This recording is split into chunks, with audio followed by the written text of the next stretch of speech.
I'm here with Nick Cassidy, 3-time championship winner in this country. Tokyo, Japan is where we are right now. Getting recognised late at night, not when you want to get recognised, but you are, you're very successful in this country. What is it about this country that you think you connect with so well? Is it the fact it's kind of a little bit closer to home? I know it's still considerable distance away. Look, I spent a lot of years here. I mean, I was super lucky to be driving for a great manufacturer and great teams when I was here, which helps. I mean, motorsport, you can't win unless you're in a good car, right?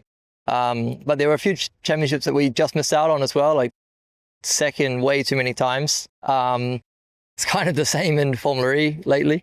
So hopefully that changes turns around. But in general, no, I think Japan, obviously closer to New Zealand. However, it's where I started my professional career. It's where I had most of my testing, my driving time, and where I developed the most. What would you say for European fans listening is the biggest difference between racing in Europe and racing in Japan? I think what's underestimated in Japan or what's not so well known is obviously we got 3 major car manufacturers in Toyota, Honda, and Nissan. And it means that the racing in Japan, every driver is employed, paid to drive. It's same as Formula E. I think that fact and that similarity between those 2 championships is very rare for motorsport, right?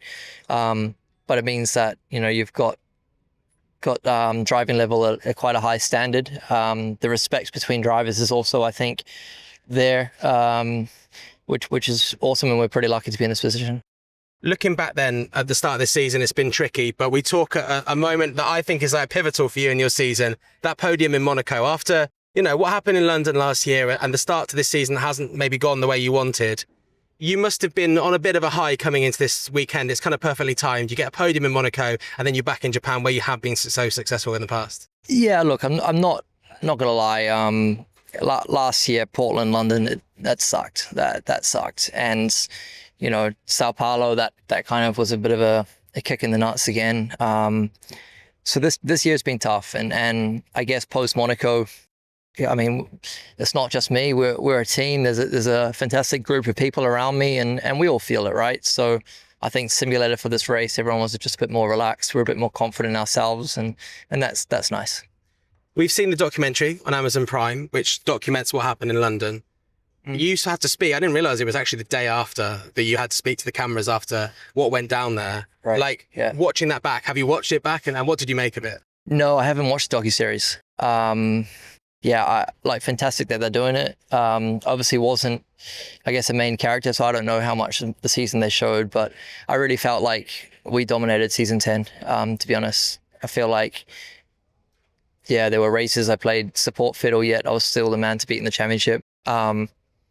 It's kind of disappointed in a way that the moment that took the championship away from me wasn't broadcasted like that. It kind of showed a different touch or a different spin. It wasn't the thing that took me out. But yeah, in terms of having to speak the next day, it's, it sucked. I think I was honest, but I also wasn't so, let's say, putting anyone at blame. I would like to say I still don't. I think I keep my opinions quite reserved. I have a lot of respect for everyone still in this championship, and those guys that I race against. And that's something that I learned in my career, that these things happen, but we're professionals. We drive for big brands, and the guys I'm racing at the front of this grid, I'm going to be racing for a long time. So I just hope that we put ourselves in that position again, though, to fight for another championship. I think it was done very well on the broadcast. I think you came off. There was a moment between obviously you and Antonio, and I think that was portrayed. I know the full story wasn't there, but it was portrayed in a nice way, and I think you both came away from it. That's super to hear. Looking good. Obviously, this weekend we have 2 races in Tokyo for the first time after the first race last year. What kind of race can we expect when we broadcast it live on talkSPORT 2 this weekend? Awesome that you guys are broadcasting it live, first of all. That's mega for the championship. And second of all, I think it's going to be very weather dependent.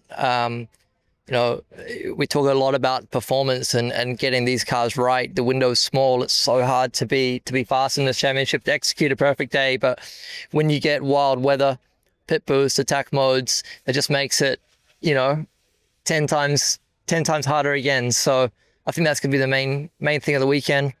having the right setup on the car for the right condition is something that's not really something that's so predictable, easy to manage, but I hope that we can achieve it to the best of our ability. And finally, as someone that's spent a lot of time in this country, what is the sort of kind of secret dish that one should order when they're in Japan? Oof. Okonomiyaki. And what is that? It's almost like a pancake style, like a teppanyaki pancake, let's say. Okay, fine. We'll check that out. Yeah. While you're busy like getting on the podium again, I'll go and check that out. Lots of sauce. Lots of sauce. There we go. Okay, I'll go and find one. Best of luck this weekend. Thanks so much, man.